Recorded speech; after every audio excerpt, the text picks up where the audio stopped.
আসসালামু আলাইকুম রহমতুল্লাহ। প্রিয় দর্শক, জাবির ইবনু আবদুল্লাহ আনসারী রহমতুল্লাহ আলাই থেকে বর্ণিত ওয়াহি স্থগিত হওয়া প্রসঙ্গে বর্ণনা করেন যে আল্লাহ রাসূল সাল্লাল্লাহু আলাইহি সাল্লাম বলেছেন, একদা আমি হাঁটছি, হঠাৎ আসমান থেকে একটা শব্দ শুনতে পেয়ে আমার দৃষ্টিকে উপরে তুললাম।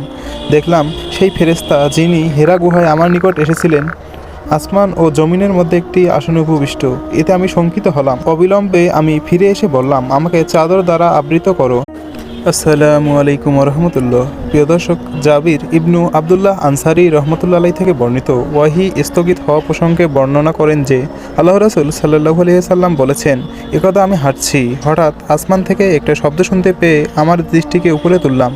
দেখলাম সেই ফেরেশতা যিনি হেরা গুহায় আমার নিকট এসেছিলেন আসমান ও জমিনের মধ্যে একটি আসনে উপবিষ্ট। এতে আমি শঙ্কিত হলাম। অবিলম্বে আমি ফিরে এসে বললাম, আমাকে চাদর দ্বারা আবৃত করো।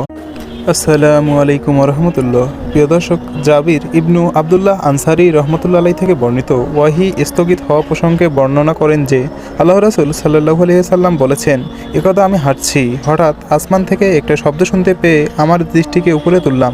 দেখলাম সেই ফেরেশতা যিনি হেরা গুহায় আমার নিকট এসেছিলেন আসমান ও জমিনের মধ্যে একটি আসনে উপবিষ্ট। এতে আমি শঙ্কিত হলাম। অবিলম্বে আমি ফিরে এসে বললাম, আমাকে চাদর দ্বারা আবৃত করো।